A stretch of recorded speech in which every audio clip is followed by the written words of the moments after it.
रखिएगा। और आइए, आज मैंने कुछ चक्रवृद्धि ब्याज के प्रश्नों को लिया है। मेंसुरेशन के भी प्रश्न मैं तैयार करवा लिया हूं। मेंसुरेशन के भी प्रश्न ले लेंगे, आपके कुछ त्रिकोणमिति वाले प्रश्न भी ले लेंगे। आप परेशान बिल्कुल ना हो, हम अपनी तरफ से पूर्ण प्रयास करेंगे, साथ में आप पढ़ते रहिएगा। चलिए दोस्तों, देखते हैं आज के चक्रवृद्धि ब्याज के कुछ प्रश्नों को। मेरे भाई, ब्याज का एक प्रश्न आया है, जितनी बार पेपर हुआ है इसी कारण से मैं ब्याज पर ज्यादा प्रेशर दिया। हाँ, और दोनों ही पार्ट को अलग अलग करके पढ़ाया कि भैया अगर आ जाए तो आपको कोई भी दिक्कत ना रह जाए। अब आइए देखिए दोस्तों, कहता है कोई धनराशि चक्रवृद्धि ब्याज से 15 वर्षों में दुगुनी हो जाती है, तो यह राशि कितने वर्षों में 8 गुनी हो जाएगी। तो अगर हम बेसिक की बात करें तो P1 प्लस आर बाई 100 की पावर T का यूज करना होता है, लेकिन आपको चिंता करने की जरूरत नहीं है और ना तो कहीं किसी बेसिक की आवश्यकता है। आप सीधा सीधा क्या करेंगे, आप एक तरफ लिखेंगे मेरे दोस्तों समय, और एक तरफ आप लिखेंगे क्या, गुना। अब देखिए, आपके प्रश्न में कहता है कि 15 वर्षों का टाइम लगता है क्या होने में, दुगुना होने में।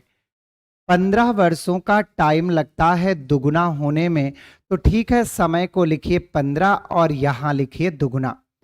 अब आपसे पूछा है कि कितने वर्षों में स्वयं का 8 गुना हो जाएगा, तो निश्चित तौर पर हम 8 को 2 के रूप में तोड़ेंगे, तो 2 दुनाई 4 दुनाई 8, अर्थात यहां 2 की पावर क्या आ गया, 3 आ गया।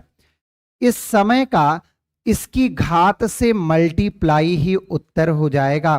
तो हमारा जो इस प्रश्न का आंसर आएगा वो 15 का 3 में गुणा, मतलब इसका राइट आंसर है कि कितना भैया, 45 वर्ष क्या समय यहां पर लगेगा।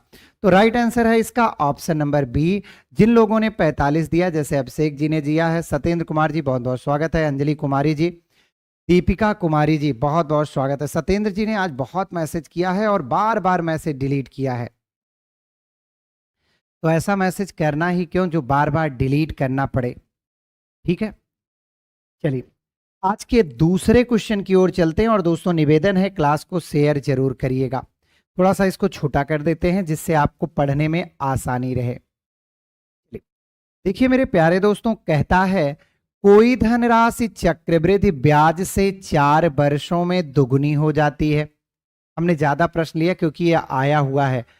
जितने भी प्रश्न आपको दे रहे हैं वो कहीं ना कहीं किसी ना किसी एग्जाम में आए हुए हैं। दोस्तों, कहता है 4 वर्षों में क्या हो जाता है, दुगुना हो जाता है। फिर से 8 गुना पूछा है, तो 8 को 2 के रूप में तोड़िए, तो देखिए 2 दुनाई 4 दुनाई 8, 2 की पावर 3 हो गया। इस 4 को जैसे ही 3 से मल्टीप्लाई करेंगे, आपका उत्तर आपका इंतजार कर रहा है कि इस प्रश्न का उत्तर कितने वर्ष के बराबर होगा। तो इसका राइट आंसर होगा 12 ईयर। शेयर नहीं करते हो, पढ़ना चाहते हो बट शेयर नहीं करोगे। अभिषेक सेंगर जी बिल्कुल से सही जवाब है। सर्वेश सिंह राइट आंसर है। अंजलि कुमारी जी बिल्कुल से सही जवाब है। हाँ बिल्कुल, मतलब सीधा सीधा आप समय को घातांक से गुणा कर देंगे तो ऐसे प्रश्नों के आपको उत्तर मिल जाएंगे। और भी प्रश्न आए होंगे, आइए देखिए यहां पर दोस्तों, कहता है किसी धनराशि पर 5% वार्षिक ब्याज की दर से 2 वर्ष के साधारण ब्याज और चक्रवृद्धि ब्याज का अंतर 15 रुपया प्राप्त होता है। बहुत इंपॉर्टेंट क्वेश्चन है। 2 वर्ष के साधारण ब्याज और चक्रवृद्धि ब्याज का अंतर 15 रुपया प्राप्त होता है, तो धनराशि बताइए। तो दोस्तों, आप चाहते हैं कि आपको रूल वही मिले जिससे आप जल्दी से कर सकें। तो 2 वर्षों के लिए 2 रूल होता है मेरे बच्चे। अगर 2 वर्ष है, बहुत ध्यान से सुनिएगा, आज के बाद कभी गलत नहीं होगा। अगर आपका टाइमिंग 2 वर्ष है, तो एसआई और सीआई में जो रिलेशन बनता है वो बनता है SI upon CI equal to 200/200 plus R. दोस्तों, अगर 2 वर्ष के साधारण ब्याज और चक्रवृद्धि ब्याज के रिलेशन की बात करें, संबंध की बात करें, तो वो बनता है 200/200 प्लस आर। और 2 वर्ष का डिफरेंस बनता है D equal P R by 100 का होल स्क्वायर। और आप अगर अपनी बुक उठाकर देखेंगे, आपके ही लेवल तक नहीं, मैं एसएससी लेवल तक की बात कर रहा हूं, तो 2 वर्ष के ही साधारण ब्याज और चक्रवृद्धि ब्याज के संबंध की चर्चाएं आपको मिलेंगी। तो देखिए यहां डी बराबर डिफरेंस है, पी बराबर प्रिंसिपल है जो ज्ञात करना है, रेट आपको 5% दिया गया है और इसे हम लोग लिखेंगे 2 बार। और आपका जो डिफरेंस ये दर्शा रहा है 15 रुपया दर्शा रहा है। दोस्तों 55 25 चौक का 100 हो गया, तो P बराबर 15 का पहले तो 4 में गुणा करिए और फिर 100 का गुणा करिए। तो 15 चौक 60 और 60 का 100 में गुणा करोगे तो आपका प्रिंसिपल अमाउंट आपके सामने आ जाएगा कितना रुपया? 6000 रुपया।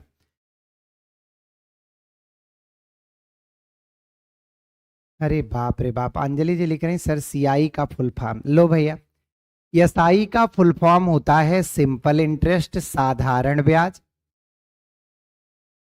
और सीआई का फुल फॉर्म होता है कंपाउंड इंटरेस्ट चक्रवृद्धि ब्याज। आर होता है रेट जिसे दर कहते हैं, डी होता है डिफरेंस जिसे अंतर कहते हैं, पी होता है प्रिंसिपल जिसे मूलधन कहते हैं, और यहां भी आर क्या है? रेट है जिसे आप दर कहते हैं। देखो अभिषेक जी ने भी बताया आपको कंपाउंड इंटरेस्ट। तो मेरे प्यारे दोस्तों, मैं ये समझा रहा था कि अगर 2 वर्ष के साधारण ब्याज और चक्रवृद्धि ब्याज का कोई भी सवाल बनता है तो वो 2 ही सवाल बन सकता है। एक हो सकता है कि इनका रेशियो पूछ ले, हो सकता है एसआई दे के सीआई पूछ ले, हो सकता है एसआई सीआई दे के रेट पूछ ले, या फिर इनका अंतर पूछ ले, या फिर जो अभी अभी आपसे पूछा है अंतर देकर वह राशि पूछ ले। क्लियर हो गया भैया? हाँ बिल्कुल, सर्वेश सिंह जी सही उत्तर है, धनंजय यादव बिल्कुल से राइट आंसर है। सही है। आइए अब बढ़ते हैं दोस्तों अगले प्रश्न पर, देखते हैं अगला प्रश्न क्या है। बहुत ध्यान से समझिएगा। चक्रवृद्धि ब्याज के अंतर्गत उधार ली गई एक धनराशि 10 वर्षों में दुगुना हो जाती है, तो कितने समय में 4 गुना हो जाएगी? कोई बात नहीं, आपने दोस्तों जो लिया है धन वो 10 वर्षों में क्या हो जाता है? दुगुना हो जाता है। और कह रहा हमको 4 गुना करना है, तो इसका पावर क्या हो जाएगा? 2 हो जाएगा। अब हम यहां से 10 का इस 2 में मल्टीप्लाई करेंगे, जो आएगा वही हमारा उत्तर।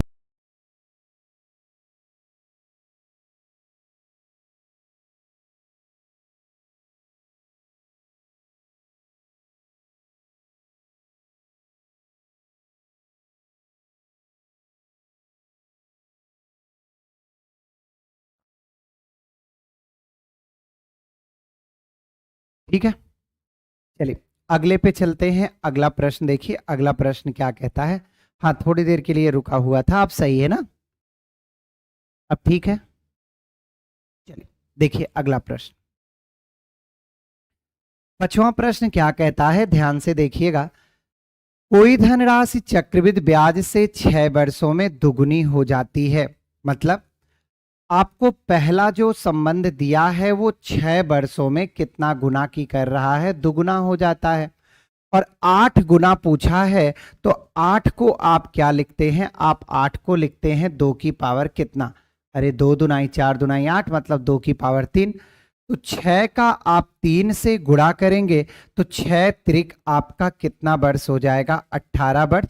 तो इसका सही जवाब है ऑप्शन नंबर कौन सा? सी। कितने वर्ष के बराबर? 18 वर्ष। सही है। चला आप देखिए, कहता है कोई धनराशि चक्रवृद्धि ब्याज से 3 वर्षों में अपनी का 8 गुना हो जाता है, तो ब्याज की दर कितनी है? कोई बात नहीं, ध्यान से देखिएगा। अब आपको धनराशि नहीं पता है तो इसका प्रिंसिपल अमाउंट मान लीजिए पी। हो जाने का मतलब है मिश्र धन, और कितना गुना हो जाता है? तो दुगुना हो जाता है, तो क्या हो गया? 2p हो गया। तो यहां से आपको ब्याज कितना प्राप्त हुआ, या ब्याज मत निकालिए, चक्रवृद्धि मिश्रधन बराबर क्या होता है? चक्रवृद्धि मिश्रधन बराबर होता है P 1 प्लस आर बाई 100 की पावर कितना टी। तो देखो पी का मान पी है, 1 प्लस है, आर नहीं पता है और इसकी पावर टी। टी का मतलब जो दिया गया समय है 3 वर्ष और ये दुगुना नहीं, यहां 8 गुना कहा है तो ये 8 पी हो गया। सही है, ये दोनों इससे कट गए। अब क्या करेंगे, इसे हल कर लीजिए। तो 100 प्लस आर बटे 100 बराबर, जब ये इधर जाएगा तो इस पे क्या होगा, रूट। तो ये क्या हो गया, 100 प्लस आर बटे 100 बराबर, ये किसका क्यूब है, तो 2 का। तिरछा गुणा करेंगे, 100 प्लस आर बराबर 100 दुनाई 200, तो आर बराबर 200 में से 100 निकल गया तो कितना बच गया, 100%। तो इसका सही जवाब कौन सा है, ऑप्शन नंबर ए। कितना है, सी। सी इसका राइट आंसर है, सही जवाब है। चलिए आगे बढ़िए। कहता है कोई धनराशि चक्रवृद्धि ब्याज की दर से 5 वर्ष में दुगुनी हो जाती है तो कितने समय में 8 गुनी होगी। आइए देखिएगा, कहता है दोस्तों 5 वर्ष में दुगुनी हो जाती है तो P हो गया 1 प्लस आर बाई 100 की पावर 5 इजकल टू दुगुनी माने 2P। तो P से P कट गया, ये आ गया इक्वेशन नंबर कौन सा, 1। निस्धन यही होता है ना, P1 प्लस आर बाई 100 की पावर T बराबर मिश्रधन। और उसी ब्याज की दर से कितने वर्षों में स्वयं का 8 गुना हो जाएगा। तो ब्याज की दर वही रखिए, मतलब 1 प्लस आर बाई 100 और यहां T बराबर किसके हो जाएगा, 8P के। सही है भैया,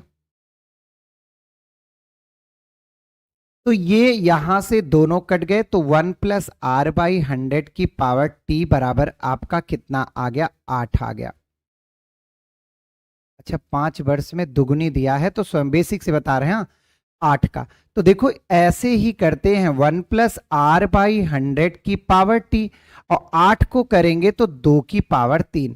तो यहां से देखिए 1 प्लस आर बाई 100 की पावर T बराबर 2 की वैल्यू है 1 प्लस आर बाई 100 की पावर 5 और इसकी पावर जब 3 हो जाएगा तो 1 प्लस आर बाई 100 की पावर T बराबर 1 प्लस आर बाई 100 की पावर 15।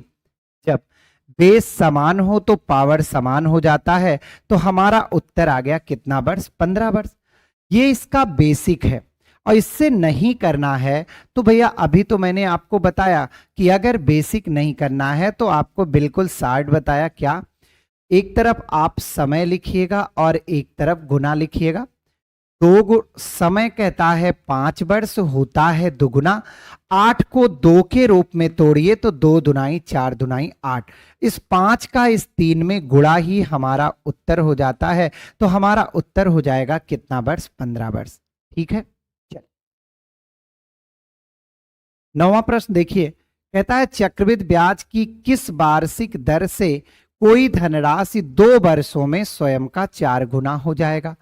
तो देखिए धनराशि है P, 1 प्लस आर बाई 100 की पावर दिया है 2 वर्ष, 4 गुना का मतलब 4P। तो P से P कट गया तो 1 प्लस आर बाई 100 या इसको चाहो तो हल कर लो, एलसीएम लेंगे तो 100 प्लस आर बटे 100 बराबर, इस पे रूट लग जाएगा। सही है, अब देखिए तो ये हो गया 100 प्लस आर बटे 100 बराबर 4 वर्ग है 2 का। तिरछा गुणा करिए तो 100 प्लस आर बराबर 200, तो केवल आर बराबर ये उधर जाके घट जाएगा तो कितना परसेंट हो जाएगा, तो ऑप्शन नंबर ए हो जाएगा कितना परसेंट के बराबर, 100%। क्लियर, जल्दी जल्दी उत्तर दीजिए, इतना धीरे धीरे आंसर दे रहे हैं। कभी कभार आंसर थोड़ा जल्दी दिया करिए। प्रज्ञा गुप्ता जी बिल्कुल से ए उत्तर सही है, नेहा देवी जी बिल्कुल सही उत्तर है, पिंटू कुमार यादव जी सही है, अंजलि कुमारी जी, सरोज कुमार यादव जी, सभी का बिल्कुल से सही है। आगे बढ़े, बढ़िए क्वेश्चन नंबर अगले में। कहता है चक्रवृद्धि ब्याज की किसी वार्षिक प्रतिशत दर से 4 वर्ष में दुगुनी तो 16 गुनी। अब देखो प्रश्न उसी तरीके का है, चाहे बेसिक से कर लीजिए चाहे इसी से करिए। 4 में दुगुनी तो 16, 16 का मतलब 2 दुनाई 4 दुनाई 8 दुनाई 16, इसकी पावर 4। तो यहां 4 का 4 से मल्टीप्लाई ही उत्तर हो गया, तो इसका आपका आंसर कितना आ गया? 16 वर्ष के बाद। 1000 किसका उत्तर है अर्चना यादव जी? 1000 नहीं, 100 था। अब देखिए 3 वर्षों में 3 गुनी तो 9 गुनी। अब इसमें क्या बताएं, ये तो आपको रट गया है कि 3 वर्षों में 3 गुना हो जाता है, तो 9 का मतलब है 3 का 2, मल्टीप्लाई करिए तो 3 दुनाई कितने वर्ष लग जाएंगे? 6 वर्ष। क्लियर? ये सब प्रश्न आए हुए हैं।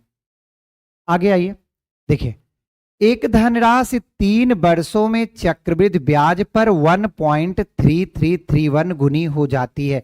कोई बात नहीं, तो देखिए कोई धन है मतलब P है, 1 प्लस आर बाई 100, ये मिश्रधन का सूत्र होता है। इसकी पावर T 3 वर्ष दिया है और 1.331। अब देखो, और गुना था तो P का हो गया, ये कैंसिल हो गया। हल करिए तो 100 प्लस आर बटे 100 बराबर, इस पे करड़ी लग जाएगी। अब बताइए आप 1331 किसका घन है? तो ये 11 का क्यूब है। अब देखो इसमें 3 अंक के पहले दशमलव लगा है तो इसकी वैल्यू 1.1 आ जाएगी। देखिए 1.1 इंटू 1.1 इंटू 1.1 तो 1331, और तीनों का 3 स्थान के बाद दशमलव लग जाएगा तो कितना हो जाएगा? 1.313331। गुणा करिए तो 100 धन आर बराबर 100 का गुणा करेंगे 1100, एक अंक पहले दशमलव तो 110, तो आर बराबर क्या हो जाएगा? 110 माइनस 100 इक्वल किसके? 10% के। तो इसका सही जवाब हो जाएगा आपका ऑप्शन नंबर कौन सा? सी। सरोज कुमार जी बिल्कुल सही उत्तर है, मैक्सवेल 10। सूरज कुमार यादव जी, रितेश जी बिल्कुल से राइट आंसर है, धनंजय यादव जी, पिंटू कुमार यादव जी बिल्कुल से सही उत्तर है, अंजलि कुमारी जी 6, अच्छा पिछले का दे रहे हैं, इसका दीजिए, प्रज्ञा गुप्ता जी राइट आंसर है। चलिए आगे बढ़ते हैं। लिखा है कोई धनराशि वार्षिक आधार पर चक्रवृद्धि ब्याज पर 2 वर्षों में 1.44। तो देखिए भैया P हो गया 1 प्लस आर बाई 100 की पावर हो गया कितना? 2 वर्ष दिया है, और ये 1.44 गुना है तो P हो जाएगा, P से P कैंसिल। 100 प्लस आर बटे 100 बराबर, इस पे आपका रूट लग जाएगा, और जैसे रूट लगेगा आप देखेंगे कि ये बराबर है 144 1.2 के। 12 बरैया में 144,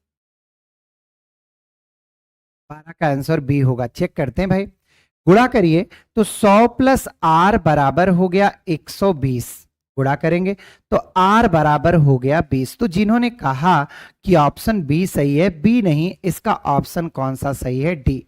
रवि तिवारी जी 12 का आंसर बी नहीं, 12 का आंसर होगा डी। बी आने का कोई सवाल ही नहीं उठता है, बी आ ही नहीं सकता। ठीक है, बिल्कुल। आगे बढ़ा जाए, यहां तक समझ में आ गया? सब कुछ सही है, यहां तक बिल्कुल से क्लियर है? तो आगे बढ़ा जाए। थोड़ा सा रुक रुक के चल रहा है, कोई बात नहीं।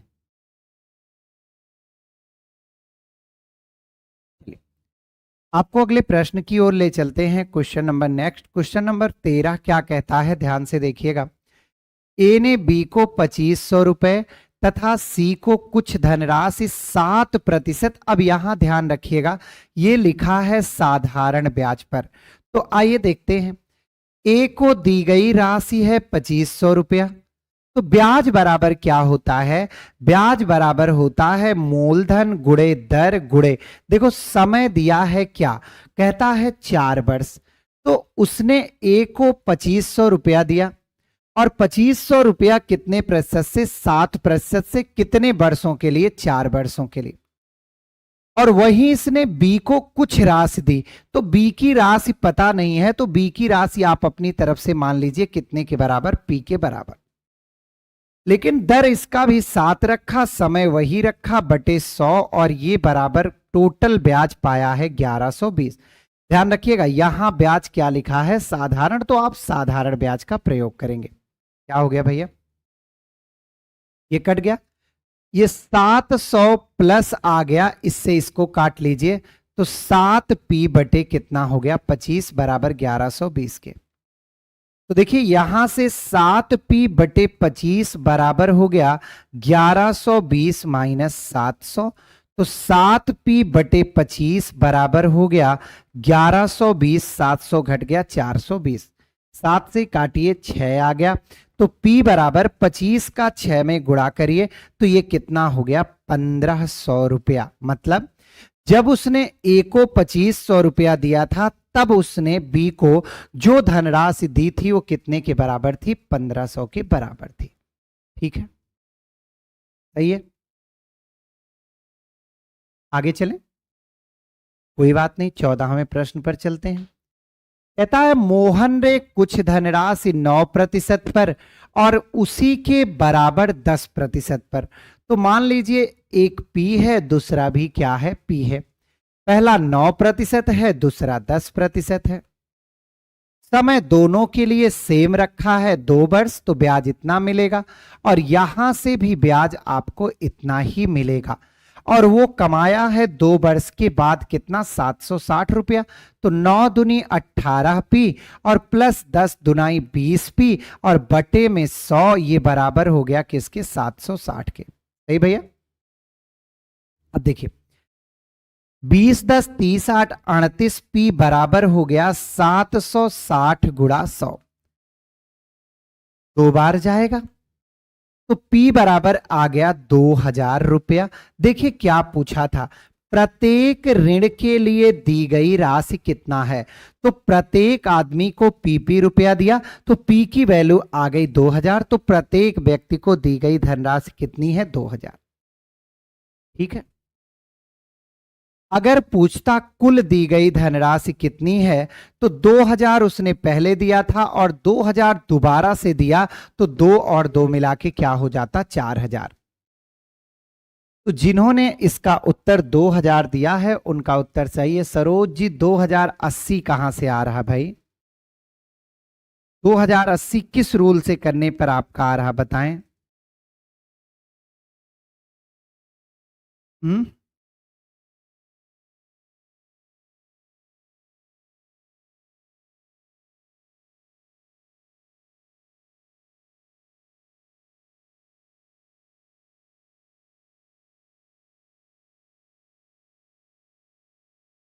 बताइए।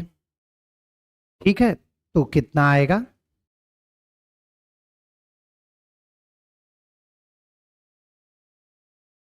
क्लियर। चलें आगे। अब आ जाइए अगले प्रश्न पर। कहता है एक व्यक्ति ने एक बैंक से साधारण ब्याज पर 12% वार्षिक दर से 3 वर्ष के बाद 5400 रुपया उस समयावधि के लिए केवल ब्याज के रूप में दिया। कोई बात नहीं। अब मान लीजिए कि आपके द्वारा ली गई धनराशि बैंक से है P और आपको रेट जो था वो 12% था और 3 वर्ष के बाद आपने जो भैया ब्याज दिया है वो 5400 रुपया दिया है।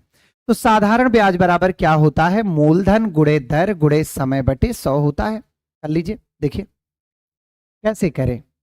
तो देखिए भैया 4 तिहाई 12 और 4 से काटें तो 25, 3 त्रिका 9 6 54 600 आ गया। तो P बराबर क्या हो गया 600 का गुणा 25 में कर लेंगे तो 00 और 25 से 150। कहने का मतलब जो उसने बैंक से उधार लिया था वो धनराशि कितनी थी 15000। ठीक है, कहां सो रहे हो आज सब भाई। लिखा है कितने समय में 72 रुपया 6 सही 1/4% से 81 रुपया हो जाएगा। 80 रुपए खुशी में दे दिए थे, कोई बात नहीं, देने दीजिए। चलिए अब देखिए मूलधन है मेरा कितना रुपया, तो आप कहेंगे कि सर 72 रुपया और मैं कहता हूं इसको हो जाना चाहिए 81 रुपया। तो आपका ब्याज कितना हो गया 81 रुपया होना चाहिए, 72 है तो भैया ये 9 रुपया हो गया। अब साधारण ब्याज बराबर होता है मूलधन गुणे दर दिया है, दर दिया है कितना 6 सही 1/4 मतलब 25/4 और समय नहीं पता बराबर 9 के। तो 25 चौका 100, 9 अठे 72, 4 दुनाई 8 और 2 दुनाई 4, तो टी बराबर पूरा पूरा क्या हो गया, 2 वर्ष का समय लगेगा। क्लियर भैया? पिंटू कुमार जी बिल्कुल से सही उत्तर है। नेहा जी 2 वर्ष राइट आंसर है। दीपिका कुमारी जी बिल्कुल ए आंसर बिल्कुल से सही है। सरोज कुमार यादव जी बिल्कुल से सही जवाब है। अंजलि कुमारी जी बिल्कुल राइट आंसर है। धनंजय यादव जी बिल्कुल से सही जवाब है। चलिए आगे बढ़ते हैं।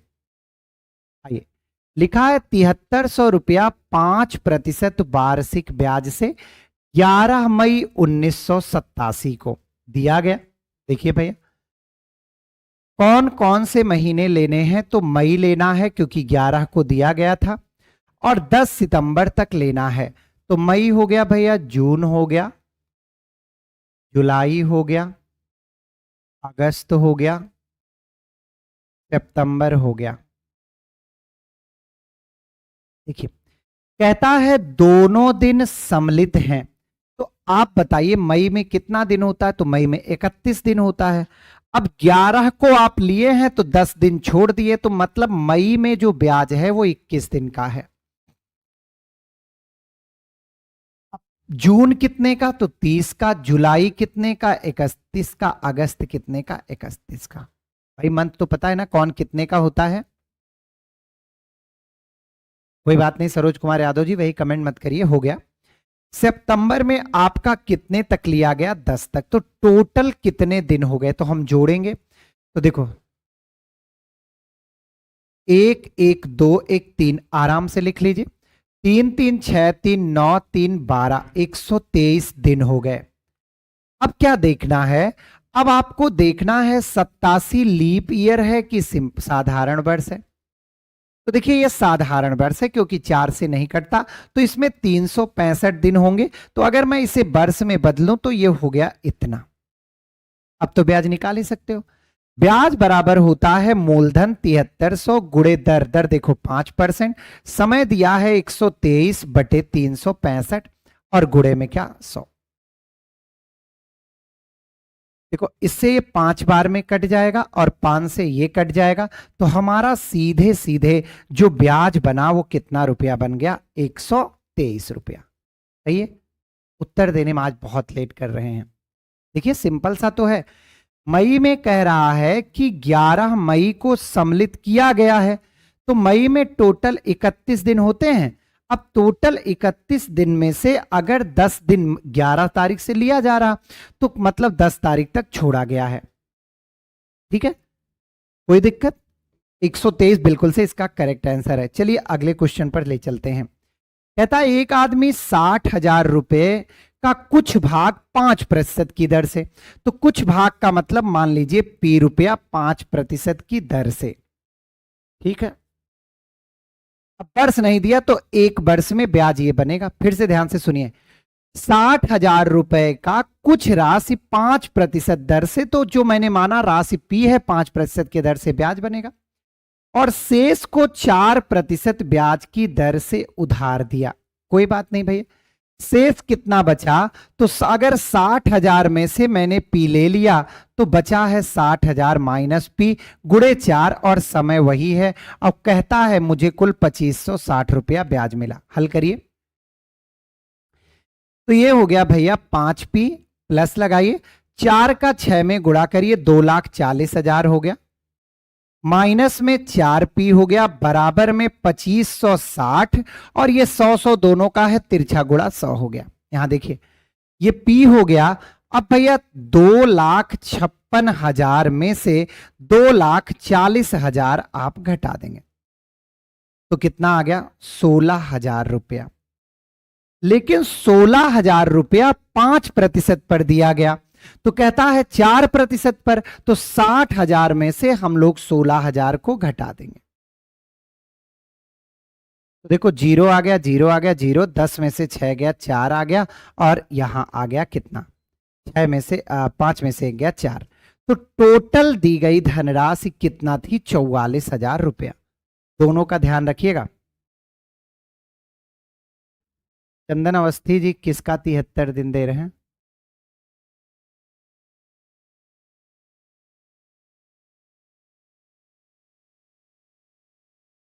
73 दिन तो आंसर ही नहीं, तो आंसर कहां से होगा? बिल्कुल सही लगा, आप परेशान मत होइए, 123 रुपया होगा। चलिए ले चलते हैं आपको 19वें प्रश्न पर। 19वां प्रश्न कहता है कितने वर्षों में 12% वार्षिक दर से 3000 रुपए का साधारण ब्याज 1080 रुपया होगा। 3000 रुपया मूलधन है, 12% दर है, और वो इसको जो कन्वर्ट करना चाहता है वो 1080 रुपया। कोई बात नहीं, दोनों के दोनों कट गए, जीरो से जीरो कट गए, 3 त्रिका 9 और 3 6 18 और 12 तिहाई 36। तो उसे केवल और केवल कितने वर्ष का इंतजार करना होगा? तो केवल और केवल 3 वर्षों के इंतजार में। क्वेश्चन नंबर 17 में 73 रुपए, रुक जाओ भैया, इनकी भी समस्या का समाधान कर दें। क्वेश्चन नंबर 17 कहाँ है भाई? ये है, देखो कहां से होगा 73 रुपए, हमको दिखाइए। चंदन अवस्थी जी, आप बार बार वही कमेंट कर रहे हैं, एक बार आप दोबारा देखिए, हम तो दोबारा देखे हैं। देख लीजिए, आपके सामने खुला हुआ है, बार बार वही एक कमेंट कर रहे हैं कि 73 रुपए होगा 17 में। दिखाइए कहां से 73 रुपए आपका आ रहा, बताइए। 0000 से कट गया, 73 से 365 को काटेंगे 5 बार में कटेगा, और 5 से 5 कट गया तो बचा कितना? 123 हो गया। अब दोबारा इसमें क्या बताएं, बताइए, जहां आप कहें वहीं बता दें। देख लिए दोबारा भाई, 123 रुपीज होगा। जहां दिक्कत है कमेंट करिए तो मैं बताऊं ना कहां आपको दिक्कत है। चलिए अगला देखिए, कहता है जॉन ने एक धनराशि 10% साधारण ब्याज पर निवेश किया, ब्याज सहित 1700 रुपया हो गया। अगर मैं बेसिक बात करूं तो दोस्तों मैं मानूंगा मूलधन P रुपया, और मेरे प्यारे दोस्तों मूलधन और ब्याज को जोड़ने पर ही मिश्रधन आता है। तो P रुपया मूलधन हो गया, और उसने इसको निवेश किया था 10% की दर से 4 वर्षों के लिए, तो ब्याज ये मिलेगा। और पैसा मतलब मूलधन और जो उसने ब्याज अर्जित किया दोनों मिलाकर,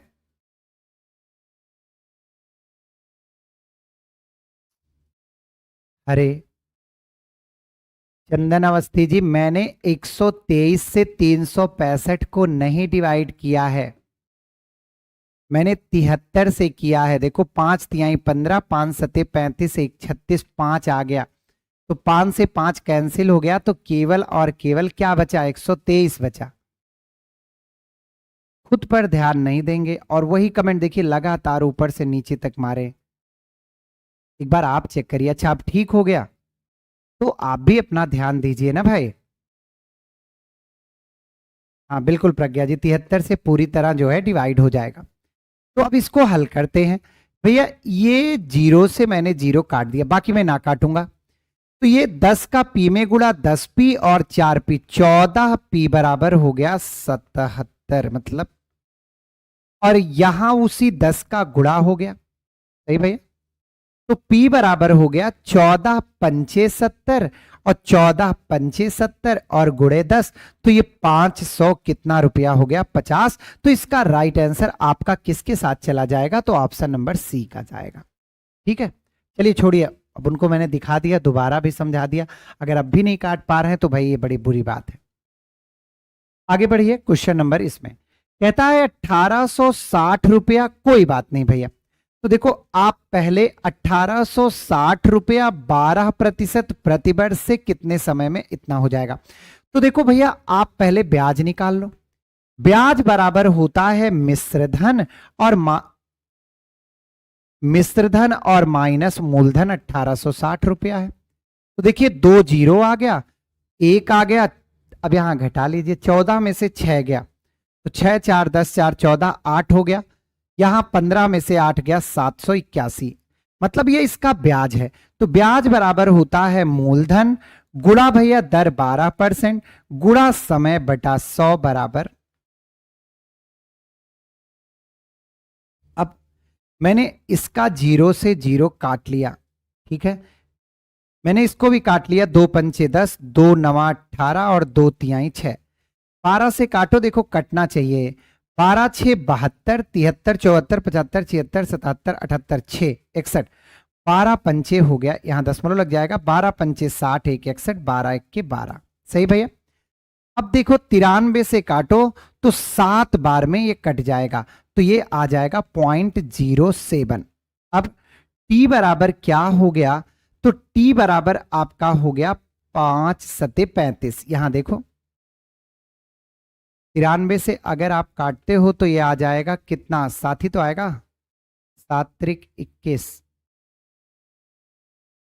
12 6 72, 72 6, अच्छा यहां दशमलव इसके बाद लगेगा, यहां लगेगा, तो इसमें भी दशमलव केवल 0.7 हो जाएगा। अब t बराबर क्या हो जाएगा, 0.7 इंटू 5, तो 7 पछे 35, 3.5 वर्ष आया, तो 3.5 का मतलब ही होता है कै वर्ष, 3.5 वर्ष। तो इसका राइट आंसर आपका है ऑप्शन नंबर बी, 3.5 वर्ष। ठीक है, बताओ आप, एकदम सिंपल है। दशमलव लगा करके वो केवल आपको ये जता रहा है कि देखो ये प्रश्न बहुत कठिन हो गया, और आप उसी चक्कर में फंस जाते हैं कि हाँ ये वाला प्रश्न कठिन हो गया। तो कठिन वठिन नहीं है। आगे बढ़िए, 22वें प्रश्न पर ले चलते हैं।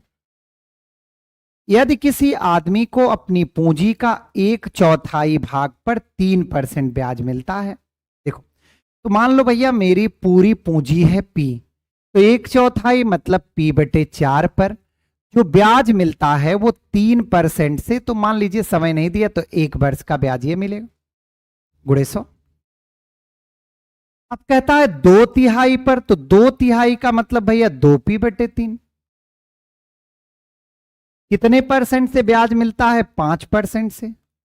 अब कहता है और जो बचा है, तो बचा कितना है मेरे भाई, बचा कितना है, P का P/4 निकल गया और माइनस 2P/3 निकल गया। तो देखो इनका एलसीएम 12 हो गया। यहां देखिए दोस्तों 12P हो गया, 4 तिहाई 12, 3 चौक 12, तो 4 3 7, 12 में से 7 गया, तो 5P बचा है।